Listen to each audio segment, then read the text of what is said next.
Hi, welcome back to Focal Point AFR Talk. This is Focal Point, the home of muscular Christianity on Conservative Talk Radio.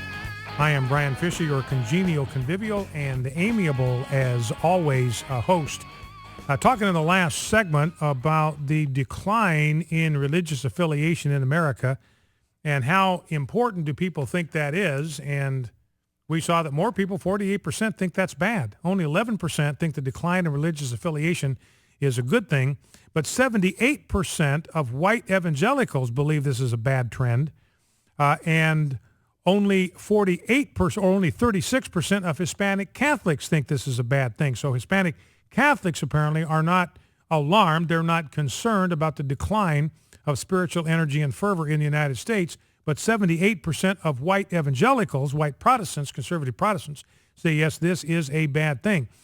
So clearly, I think, our hope right now is going to reside in a resurgence of vitality in the Protestant tradition, the evangelical tradition. After all, it was evangelicals, it was Protestants rather, who shaped and formed the United States of America. All but one or two of the signers of the Declaration of Independence and the Constitution were Protestants. Well, here to help us sort through some of that and maybe bring a word of encouragement and hope into the midst of what otherwise could be some concerning figures is good friend Neil Mammen. Neil is an apologist. He's author of a great book, Jesus is Involved in Politics. Why aren't you? Why isn't your church? Neil, welcome back to Focal Point with Brian Fisher. Well, thank you, Brian. Thanks for having me on the show again.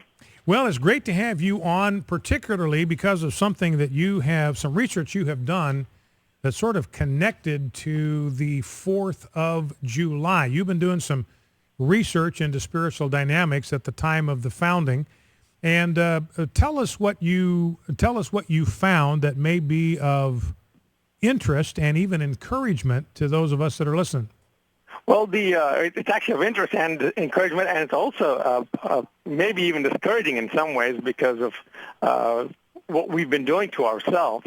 Well, the 4th of July is about signing of the Declaration of Independence, and at that occasion, we had 56 signers, and off those 56, 52 were Christians, and four of them were like Unitarians and deists. But 52 of those Christians, many had seminary degrees, many were full-fledged pastors, and so if you start looking at that percentage, that looks like 96% of all the people who founded the United States and who formed their subsequent laws, the Constitutional Congress, in the following years and stuff like that, were Christians. So you say, well, 96%. Neil, let me just interject one thing here, because people hear all the time, all the founding fathers, they weren't Christians, they were deists. Respond to that just briefly. Well, that's simply false, because it doesn't matter how you cut it. We see that we had very few deists amongst them. In fact, there were probably 2. And if you count Thomas Paine and other people in the founding fathers, Paine did not sign the Declaration of Independence. We find that maybe at the most 6 what we would consider non-Christians. And so that's a far smaller number than saying many. In fact, as I said, of the 56, 52 were definitely Christians. Many of them were actually Calvinists, which is the most extreme, if you will, the most stringent of Christianity. And Reformed faith, which I am of, and they believe so strongly in their faith, and you can't assume that these guys were not Christians, and there's no way to say that they were not Christians. Well, and John Eidsmoe, I think in his History of Christianity and the Constitution, he made the point that at that time, almost every Protestant church, well, every church you went to, you had to declare your assent to a doctrinal statement, a statement of faith on oath. You had to take an oath before Almighty God that you affirmed a doctrinal statement, and those doctrinal statements, almost without exception, were what we would today call evangelical statements of faith. Anyway, go ahead, Neil. Take it forward from there. So basically, what most people assume, most Christians, I should say, assume that since 96% of the founding fathers were Christians, therefore that represented most of the Christians in the United States, and we assume that 96% of the population of the United States in 1776 were Christians. Well, and so we say, okay, since they were Christians and the majority of the population was Christian, it's natural we'd come up with Christian laws, Christian concepts like the laws of nature and the laws of nature's God, the inalienable rights endowed by a creator, all concepts that are a part of our early biblical laws based on the Bible. Now, So we think, okay, well, that makes sense. And so nowadays we look at it and go, oh, look, like your recent report said, less people, the United States is getting less Christian, there are less people going to church, and we're all, well, of course, we're a minority now. We're this little persecuted minority. Naturally, our laws are going to reflect the secularization of America. Naturally, we're going to be the minority. Naturally, things are going to change, and we shouldn't try to change it, because if we do try to change it, we're going to be unpopular. We're not going to be, we're going to be laughed at. We're going to be kicked out of Congress, whatever, and our laws will have no leverage. But this is completely turned on its head when we look back at the history of the Christians in 1776. It turns out that in 1776, there weren't, we didn't have a 96% population of Christians. In fact, if you just look at the people who went to church, now we all know that today when people go to church, it doesn't mean that they're Christians. They just kind of go to church, right? So the Christians are actually a smaller population than that. Back then, chances are if you went to church, you had to attest to a statement of faith, and you probably were pretty strong Christians, or reasonably at least. I mean, there are, again, a lot of nominal Christians. But it turns out that it wasn't 95% or 96% went to church. It turns out that not even 50% went to church. In fact, if you start looking at the actual numbers, and a group, some research is called Think and Stark. And by the way, if anybody wants this information, please go to our webpage, JesusIsInvolvedInPolitics.com, JesusIsInvolvedInPolitics.com, and send us an email. Send me an email. I'll personally reply to you with a paper that has all these details for you, so you can pass it on to others, especially for the 4th of July.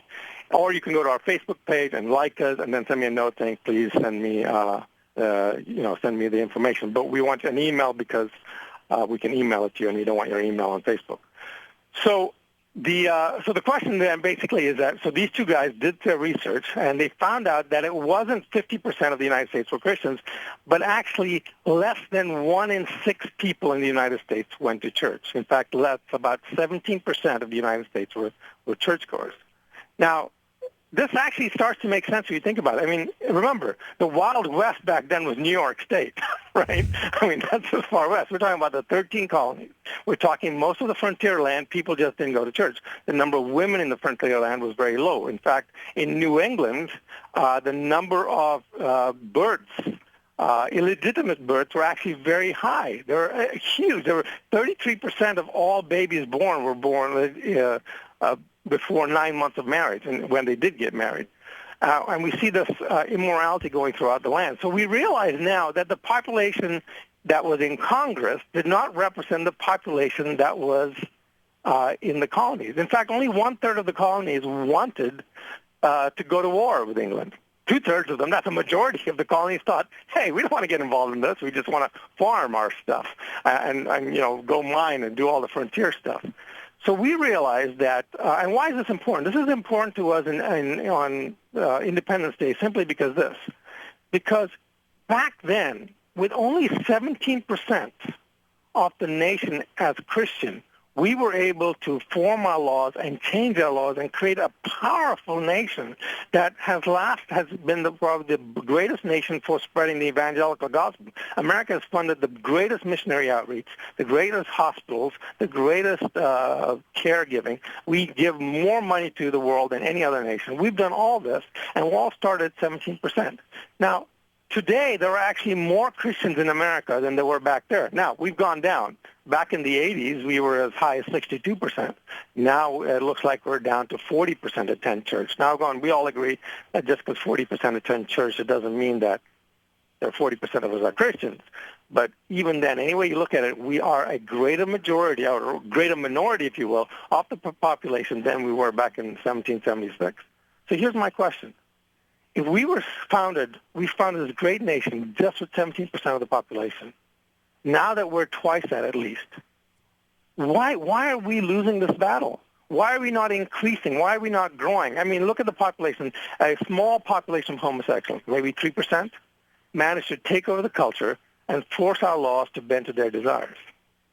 Why can't a 40% population of Christians start taking part in our laws? Why can't we get more people? I mean, if our ideas about freedom, liberty, God-given inalienable rights, and the laws based on the laws of nature's God were convincing back then to non-Christians, why can't we make a case for it now?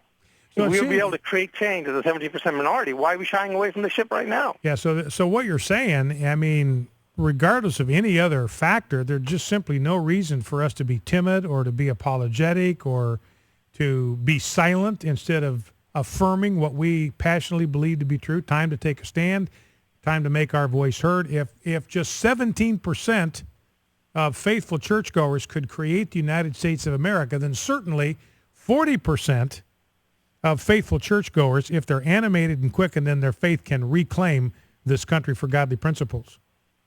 Absolutely. All right. And I mean, remember, therefore, was a huge empire. It was the greatest and largest empire known to man, Britain. Well, What's our fault? and you think about it, this is always God's pattern politically. You think about Moses forming the nation of Israel in Egypt, a time of bondage. They had no weapons. They had no power. They did have a certain amount of numbers, but they had no power. Egypt had the greatest army in the world, the greatest military might in the world, and yet God found a way to craft them into a nation and to give them their liberty. Same thing happened at the time of our founding, and maybe the same thing can happen today. Well, about 45 seconds, Neil, what's your word for Christians, for the church, and for pastors today? Well, their punishment was death. Our punishment is unpopularity. Their price was their fortune. Ours our convenience. Their goal was a new nation. Ours is a renewed nation. What are we afraid of? It's time to wake the sleeping giant of the American church. Pastors need to get involved. Christians need to get involved. Our guest has been Neil Mammen, good friend of this program, an apologist. He's an author. He's written the book, Jesus is Involved in Politics. Why Aren't You? Why Isn't Your Church? An outstanding book. Highly, highly recommended. Well, Neil, as always, a great pleasure to have you on with us. And give us once again the websites where people can get more information. Real easy. JesusIsInvolvedInPolitics.com. JesusIsInvolvedInPolitics.com. And we'll send you that paper. All right, Neil, God bless you and have a great 4th of July. You too. So Neil Mammen, 17% churchgoers. Now, I think probably there were more that were Christians. And as Neil pointed out, you had kind of a far-flung kind of wilderness deal going on in the early colonies. So a lot of people probably did not go to church just because it was too far to get there. So they very likely had informal worship or church services in their own homes. But only 17% regularly in church created the United States. We can do it again.